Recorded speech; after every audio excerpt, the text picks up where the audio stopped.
आगे का दृश्य हम देखते हैं कि जम्मू कुमार अपने 8 पटवारियों सहित माता पिता के सभी पदाधिकारियों का वार्तालाप होता है।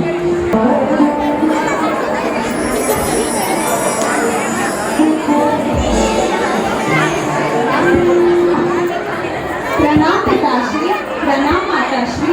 जुग जुग जियो बेटा, खुश रहो, जुग जुग जियो, खुश रहो, जुग जियो बेटा, खुश रहो, जुग जुग जियो बेटा, खुश रहो,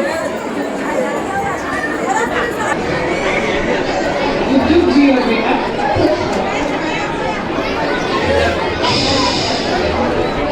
जुग जुग जियो बेटा,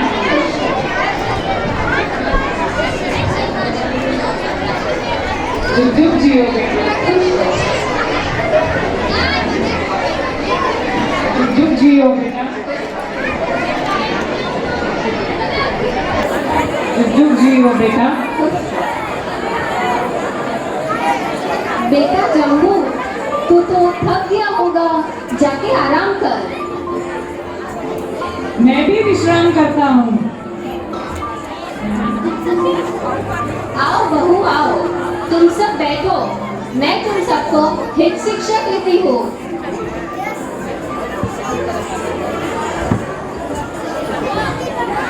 बहुरानियों, अब तुम इस घर को अपना घर समझना, सब लोग हिल मिलकर रहना।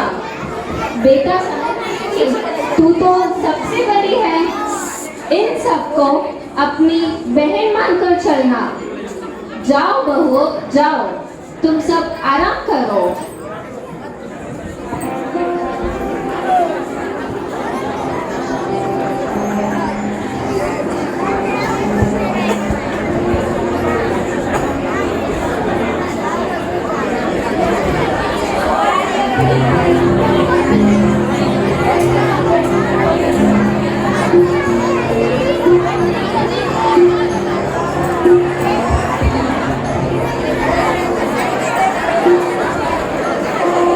इस तरह जब वो कुमार की शादी 8 कन्या के साथ हो गई, अब किस तरह पति पत्नी के बीच सवाल होता है, कौन हारता है कौन जीता है, ये अत्यंत रोमांचक घटना बनने वाली है। तथा किस बाजू खुखार छोड़ो प्रभाव को किस तरह 99 करोड़ दहेज के समाचार देते हैं, तथा धन लूटने आया हुआ प्रभाव चोर खुद ही किस तरह लूट जाता है जंग की वाणी से।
रात्रि के प्रहर का आरंभ।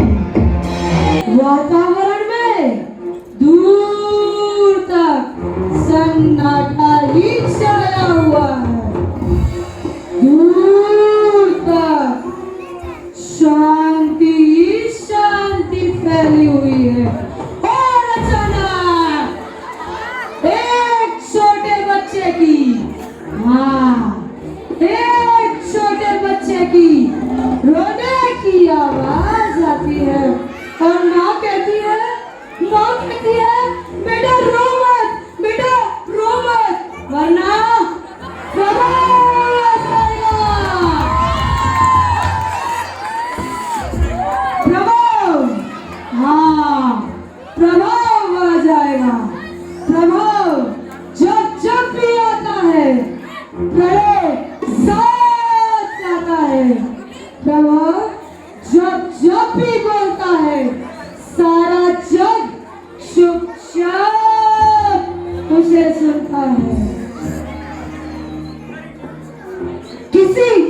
किसी माँ के लाल में इतनी हिम्मत नहीं जो प्रभाव का सामना कर सके, उसे झुका सके।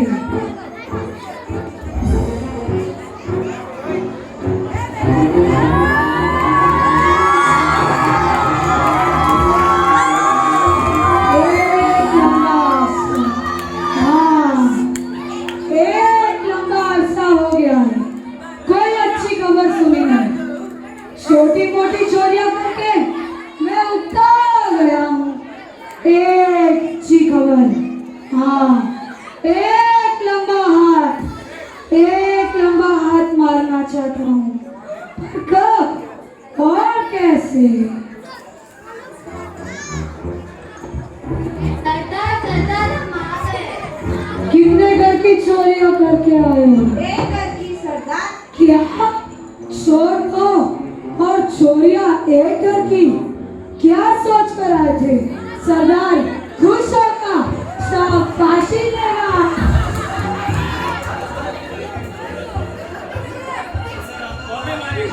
सरदार एक बड़ी धमाकेदार खबर लाए। धमाकेदार खबर को आदेश की जरूरत नहीं, बोलो क्या खबर लाए हो? सरदार, राजगृही के सबसे धनवान से वृषभदत्त के इकलौते पुत्र जम्बू की आज बड़े 8 सेठों की आज कन्याओं के साथ शादी हुई है और सुना है उनके माता पिताओं ने उन्हें 99 करोड़ का दहेज भी दिया है। बोलो सरदार, क्या विचार है? क्या 99 करोड़ का दहेज? ऐसा तो ना कभी देखा है ना कभी सुना है। इस जम्बू के विवाह को, हाँ, इस जम्बू के विवाह को हमें अविस्मरणीय, हाँ, अविस्मरणीय बना देना है। साथियों, तैयारियां शुरू करो, हमें वहां जाकर धावा डालना है। हा हा हा हा हा हा। जी सरदार।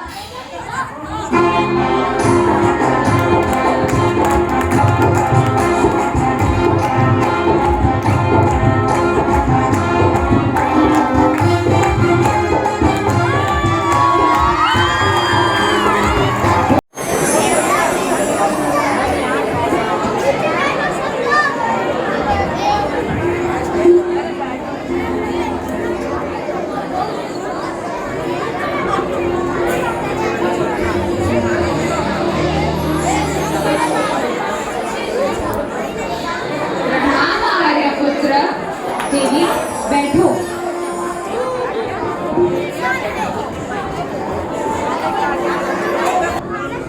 देविया, आप सबको पता ही है आज रात हमारे जीवन की सबसे महत्वपूर्ण रात है। आप सत्य कह रहे हैं, आज की रात महत्वपूर्ण रात है। परंतु आज की रात महत्वपूर्ण क्यों है, क्या ये पता है? स्वामी, पति पत्नी परस्पर स्नेह एवं विश्वास से बंधे हैं, इसलिए। परंतु आप सबको मालूम ही है आज की रात स्नेह एवं विश्वास को तोड़ने की भी रात है। स्वामी, आप ऐसा न करिए। आप सबको पता ही है कल प्रातः काल का सूर्योदय मेरे जीवन का आत्मोदय होगा। मैंने गंधर्व धर्मा स्वामी के पास दीक्षा लेने का निश्चय किया है। नहीं आर्यपुत्र, आप ऐसा नहीं कर सकते। स्वामी, आप इन सुखमय भोगों को क्यों त्याग कर रहे हो? भोगों का रस अति मधुर होता है, इसे एक बार चखकर तो देखिए। समुद्र श्री, भोग कोई चखने की चीज नहीं है, भोग तो आत्मा का पतन करने वाले हैं। वे प्रारंभ में मधुर लगते हैं, किंतु उसका फल दुखदायी होता है। स्वामी, जब आपने भोगों का स्वाद चखा ही नहीं तो आपको इसका परिणाम कैसे पता चलेगा? पद्मश्री, जैसे तेज धार वाली चूड़ी पर शहद का लेप किया हुआ हो, और वह लेख अज्ञान बालक के हाथ में आने पर वह छुरी चाटने लगेगा। उसका परिणाम उसकी जीभ कट जाएगी। लेकिन मैं तो समझदार हूँ, इसका परिणाम जानता हूँ। मैं चाटने की मूर्खता नहीं कर सकता। सुख एवं सुख का आभास, इसके बीच का अंतर तो कौन जान सकता है। मैं तो सुख और दुख को केवल मानवीय मन की कल्पना ही समझ रही हूँ। परंतु मैं तो आपसे यही कहना चाहती हूँ कि जो नहीं मिला उसे प्राप्त करने के लालच में जो कुछ भी मिला है उसे छोड़िए मत।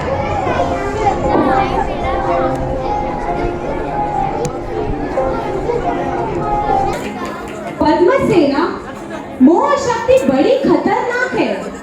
इससे अच्छा जहर खा लेना। पर विषय वासनों में मूढ़ होना बहुत ही बुरा है। जहर खाने से एक बार मौत आती है, मगर आसक्ति तो जन्मों जन्म तक मारती है। स्वामी, अति सर्वत्र वर्जयत् किसी भी बात में अति खतरनाक होता है।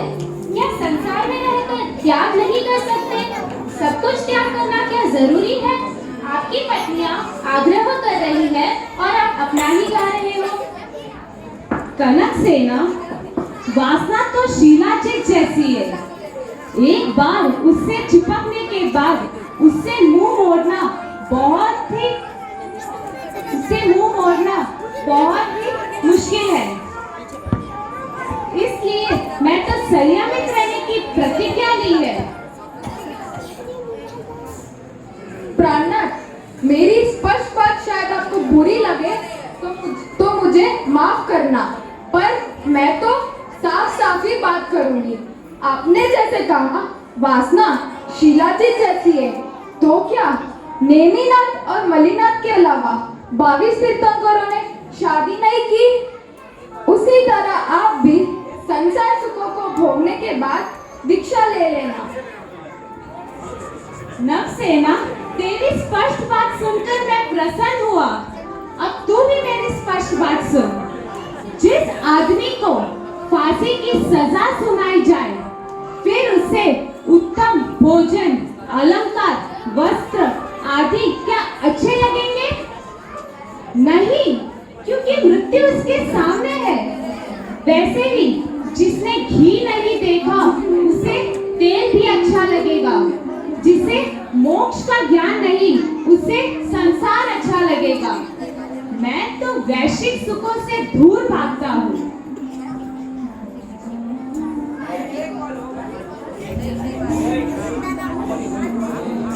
आदमी को सुखी रहना है तो उसके जो कुछ मिला है उससे संतोष रखना चाहिए। मोक्ष सुख के पीछे भागना एक तरह का लोभ है और लोभ अच्छा नहीं है।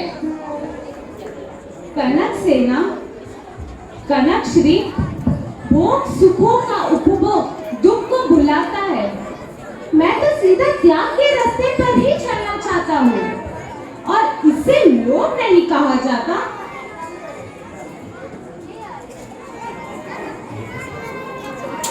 हे आर्यपुत्र, मेरे बोलने में अविनय लगे तो माफ करना, परंतु आपकी कथनी और करनी में बड़ा अंतर है।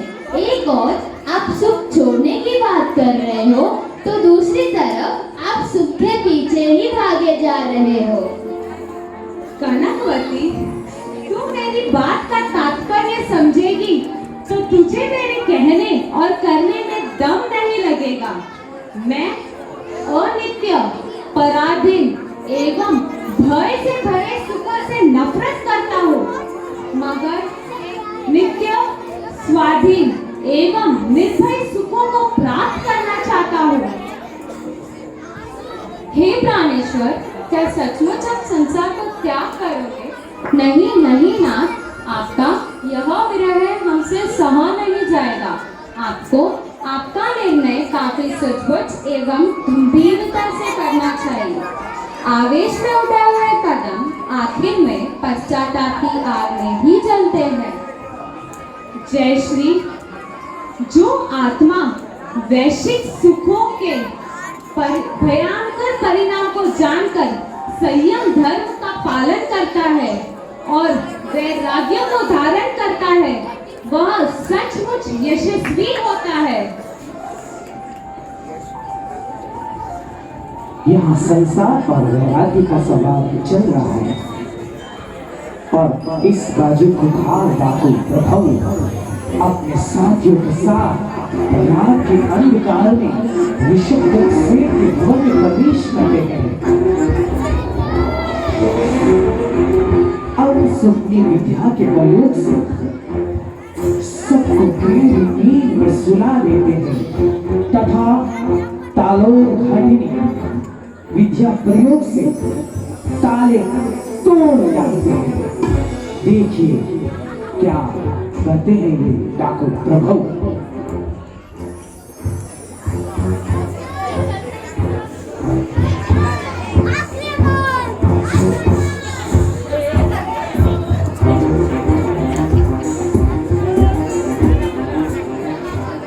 अरे वाह, या तो हीरे मोती जवाहरात अनाज की तरह बिखरे पड़े हुए और सोन मोहर के तो ढेर लगे हुए हैं। बको मत, चुपचाप गठरिया भरो।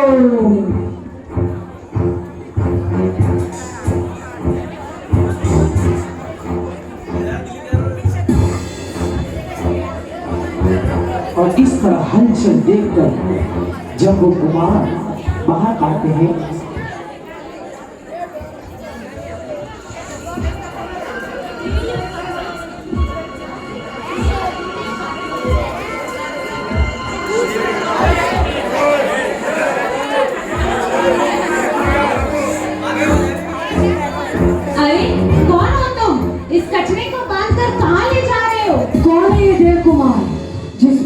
मेरी विद्या का कोई असर नहीं पड़ा, यह जग रहा है।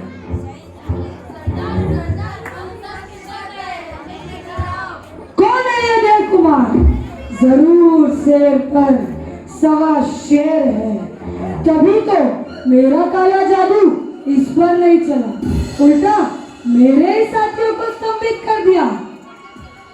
देव कुमार, मैं जयपुर नरेश विद्याराज का बड़ा पुत्र प्रभाव हो।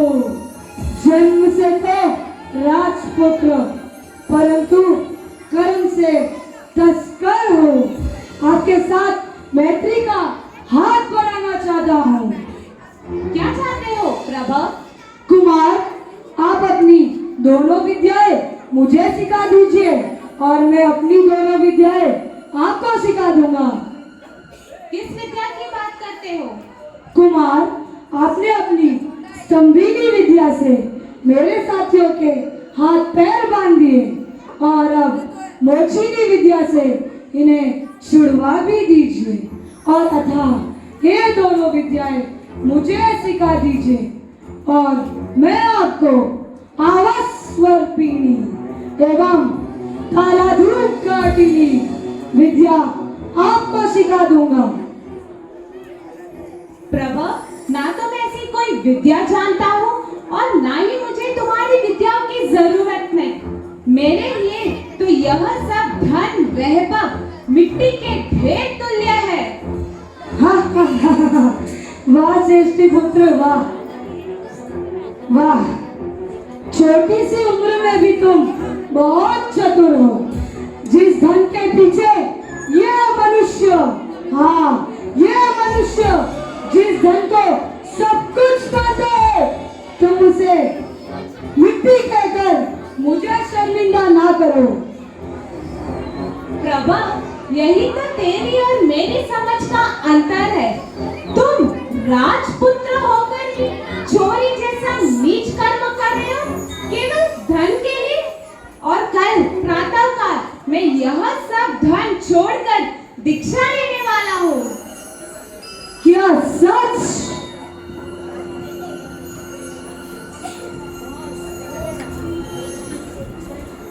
क्या करो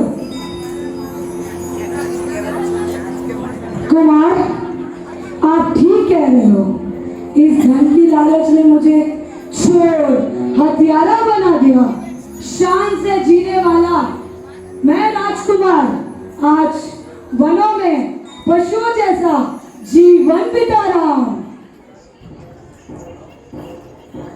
प्रभु, जो हो गया सो हो गया, अभी भी वक्त है, सम्मान पर आ जाओ। श्रेष्ठी पुत्र, आपके प्रत्येक शब्द में जैसे भगवान बसे हो, भगवान बसे हो। आप ठीक कहते हो, आप ठीक कहते हो। आपकी वचन, आपके उत्कृष्ट भाव और छोटी सी उम्र में संयम की भावना पर मैं प्रभाव नतमस्तक हो गया हूँ। मैं भी अब इस धन को मिट्टी समझ के त्याग करता हूँ और इतना ही नहीं, मैं भी आपके साथ संयम अंगीकार करूंगा। मैं भी आपके साथ मुनि बनूंगा। मैं भी दीक्षा लूंगा। प्रभु, तुम्हें धन्य है। सुबह के भटके शाम को लौट आए। अभी अपने साथियों को भी समझाओ। आप इन्हें मुक्त तो कीजिए, मैं इनसे बात करता हूँ। इस तरह जम्बूकुमार नमस्कार महामंत्र गिरकर फिर पानी छाड़ते हैं और जितने भी उनके डाकू बंधन में बंधे हुए हैं उन सबका बंधन नमस्कार महामंत्र से कट जाता है।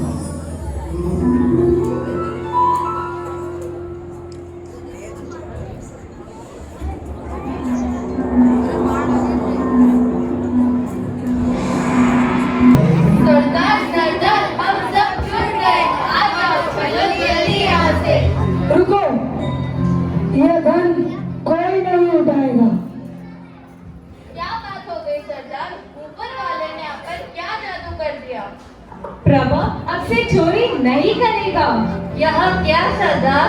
हाँ, जम्बू कुमार ठीक कहते हैं। आज से हम चोरी नहीं करेंगे। आज से हम इस धन की लालच ने हमें चोर हत्यारा बना दिया, वरना हम भी सुखी जीवन जीते। हम अब से चोरी नहीं करेंगे, न्याय नीति का जीवन जिएंगे।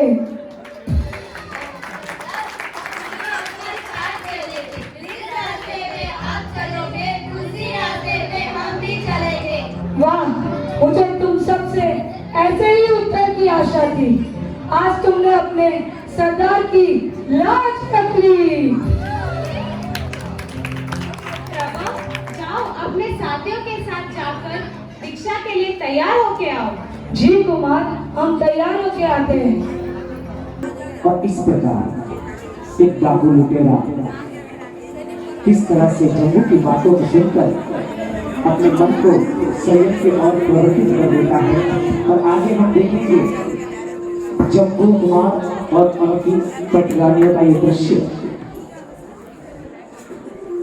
हे प्राणवल्लभ, अब तो वियोग हमें अत्यंत दुख पहुंचाने वाला होगा। आपके बिना हम रह नहीं पाएंगे। नाथ, हमें छोड़ के मत जाइए। नाथ, मत जाइए।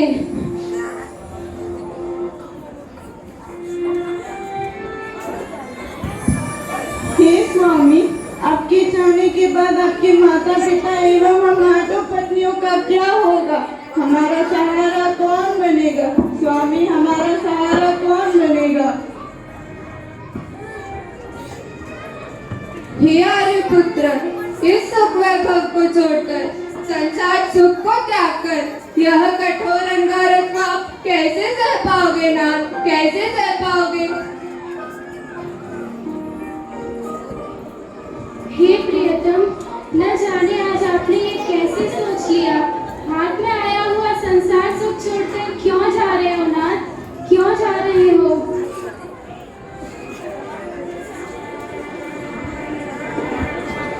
हे प्राणनाथ, आप इस राजभवन में रहने वाले, कोमल सी आपकी काया, फूलों की शैया में सोने वाले, चटपट भोजन करने वाले हे नाथ, आप इस महाभयंकर वन में कैसे रहेंगे?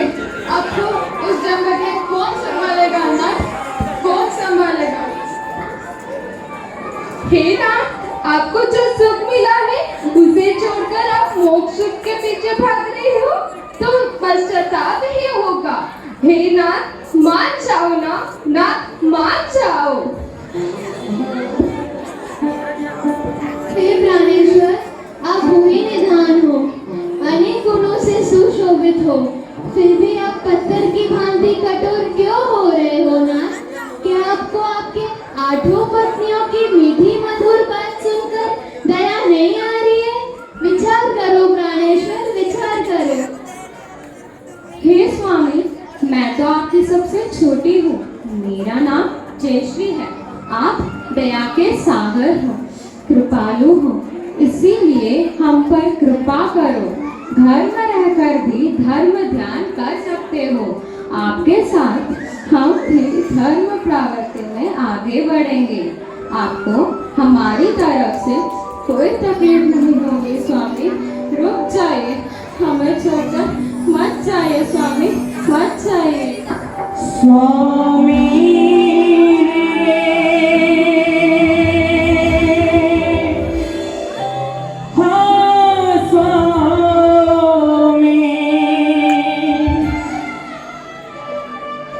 वियोग की दर्दी पीड़ा कैसे सही जा, अंतर जले और आंसू भरी कहा नहीं जा, रहा नहीं जा, कहा नहीं जा, रहा नहीं जा, के ये आंसू से भीगी बनी जा, कल के ये आंसू से भीगी बनी जा। स्वामी रे हाँ स्वामी,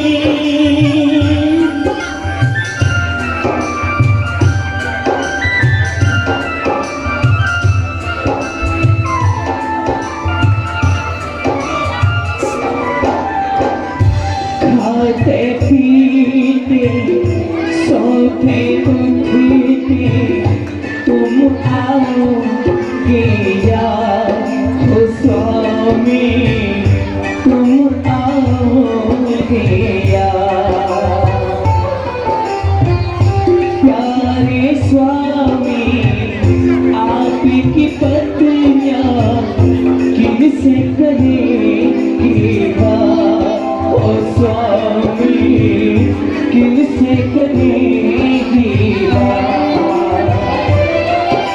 स्वामी रे बिन पति के सोने सोने मनवा के द्वार, अंतर जले और आंसू बहे अंतर जले और आंसू भरे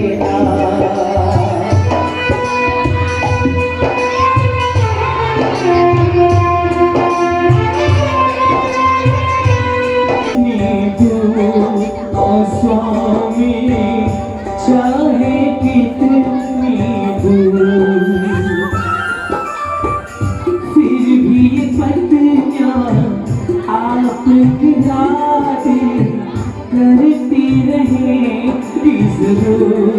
ओ स्वामी, याद करेंगी जरूर।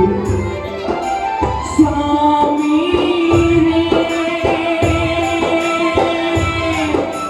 आंसू भरी आंखों से देते दीदार, अंतर जले और आंसू भरे अंतर जले और आंसू भरे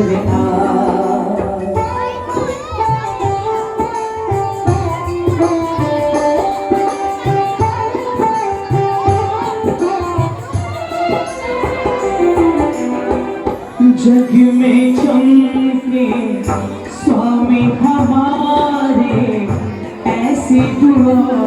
हुए आज हम मिलकर ऐसी दुआ दें आज।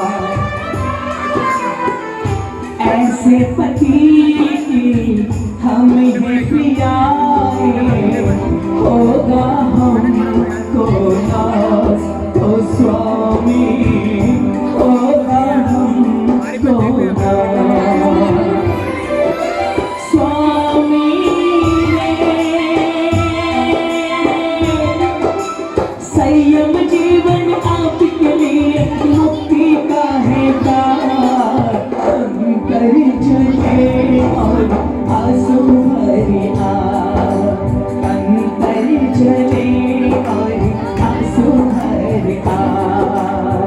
सहा नहीं जा रहा नहीं जा, सहा नहीं जा रहा नहीं जा। पल के ये आंसुओं की फूंकी बने जा, पल के ये आंसुओं की फूंकी बने जा। स्वामी ओ स्वामी।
आपके ज्ञानपूर्ण वैराग्य से हमारा भी मन जग उठा है, हमें भी भोगों से विरक्ति हो गई है। हम भी आपके साथ संयम ग्रहण करेंगे।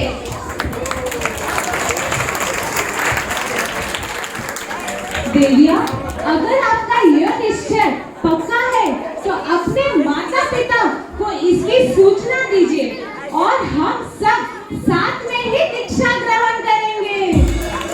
जोड़ा पाएगा।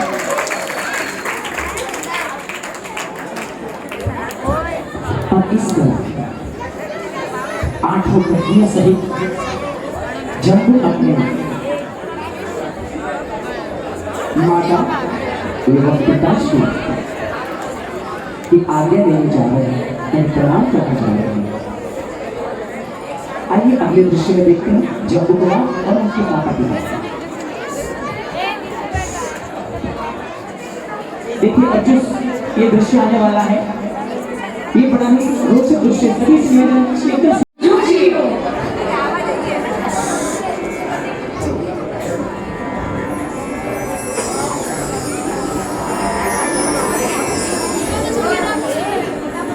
आओ बेटा आओ। बेटा अब तो तेरा विचार बदल गया होगा। माँ, अब तो मैं अकेला ही नहीं किंतु तेरी 8 पुत्र वधुएं भी इस पद का अनुसरण करेंगे। बेटा, वैसे तो वैराग्य की उम्र हमारी है, फिर भी हम अब तक सोए रहे, हमें भी जानना चाहिए। अभी क्या हुआ जी, जब जागो तब सवेरा। जब नवविवाहित पुत्र एवं पुत्र वधुएं संसार के भोग को त्याग कर संयम मार्ग पर चल रहे हैं, तो हमें भी इस कीचड़ में नहीं रहना। चलो हम भी संयम ग्रहण करने चलते हैं। और इस तरह 8 पुत्रियां अपने माता पिता के पास ये समाचार देने जा रही हैं। क्या होता है क्या उनके माता पिता उन्हें इस सुकृति प्रदान करेंगे जिनकी अभी अभी शादी हुई है? आगे आइए हम सब आगे का दृश्य देखते हैं।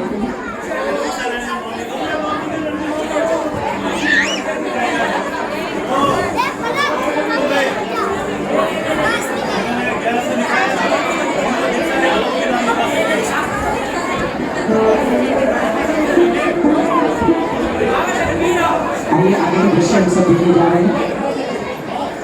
प्रणाम पिताश्री, माताश्री। अरे पुत्रियों, आज एक साथ सुबह सुबह कैसे आना हुआ? बेटी, क्या जम्बू कुमार ने अपना निर्णय बदल दिया है? नहीं पिताश्री, हम भी आपके जमाई के साथ संयम स्वीकार करेंगे और हमारे सास ससुर भी इस मार्ग पर आने के लिए तैयार हो गए हैं। हमें आशीर्वाद दीजिए। अरे पुत्रियों, आप संयम मार्ग पर जा रहे हो तो हमें भी इस संसार में नहीं रहना है। हाँ, आपकी माता बिल्कुल सही कह रही है। अब हम भी आप सबके साथ संयम स्वीकार करेंगे।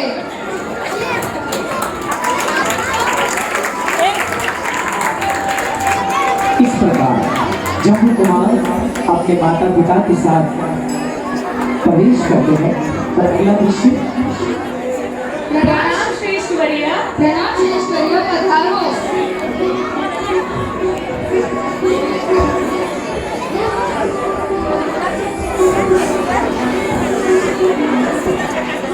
और इसी बीच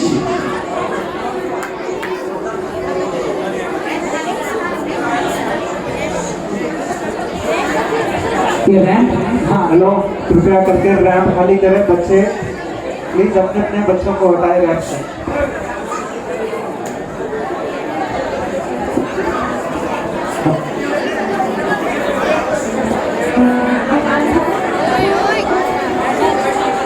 पूरा रैंप खाली करिए।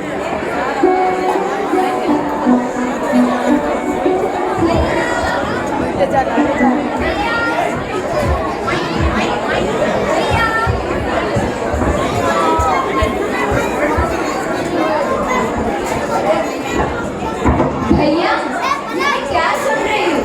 क्या आप सचमुच संसार को त्याग कर रहे हो? अब सबको छोड़कर जा रहे हो? हाँ बहना, मैं अकेला ही नहीं किंतु तेरी आठों भाभियों एवं अपने माता पिता भी इस पथ का अनुसरण करेंगे। भैया, जब आपने ठान ही लिया है कि आपको संसार के मार्ग पर, संयम के मार्ग पर जाना ही है, तो जाओ मेरे साथ जाओ। आपका संयम मार्ग निष्कंटक बने और आपका जीवन उज्ज्वल बने।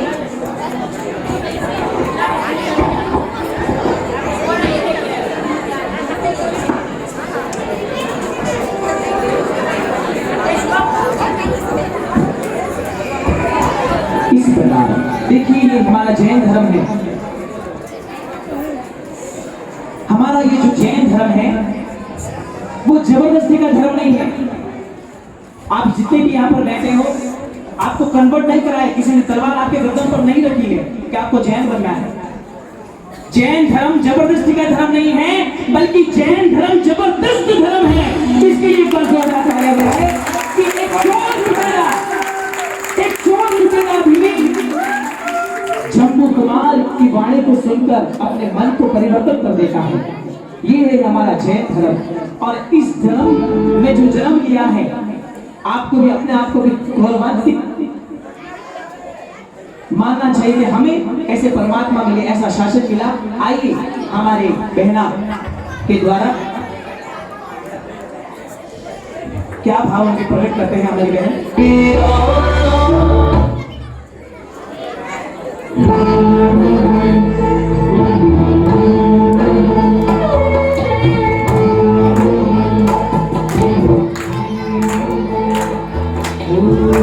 प्रभु ना मार्ग जारे बिया मार्ग मुझ मार बने।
मुझ मार बने प्रभु ना मार गिरे जा रे विरान मुझ मार बने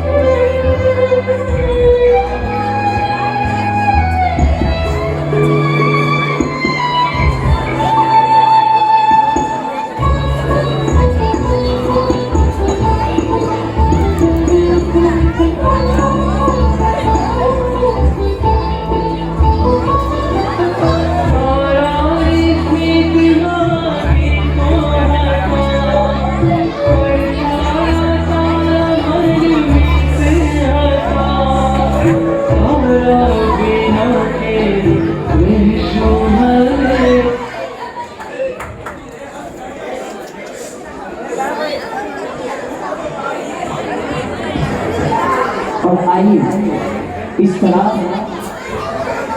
जम्बू कुमार का विजय हो रहा है, उन्हें स्वीकृति मिलती है कि आप संयम मार्ग को अंगीकार करो।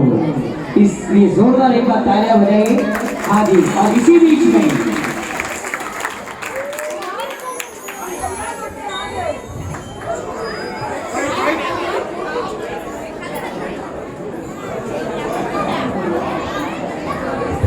कुमार, हम तैयार होके आ गए। आओ प्रभा आओ।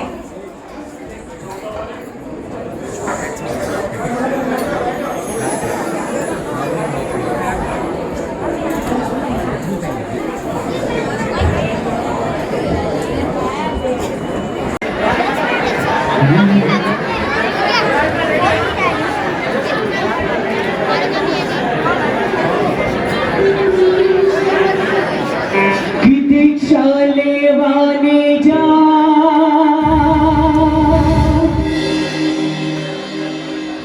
संयम पंथे पर जा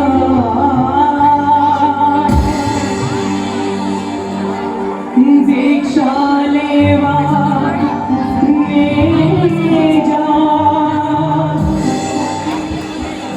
तो संयम पंथे जा ओ राजगृहीरो लागिलो दीक्षा लेवाने जा। ओ राजगृहीरो लागिलो दीक्षा लेवाने जा। दीक्षा लेवाने जा ओ संयम पंथे जा। दीक्षा लेवाने जा ओ संयम पंथे जा। ओ राजगृहीरो लागिलो दीक्षा लेवाने जा। ओ राजगृहीरो लागिलो दीक्षा लेवाने जा।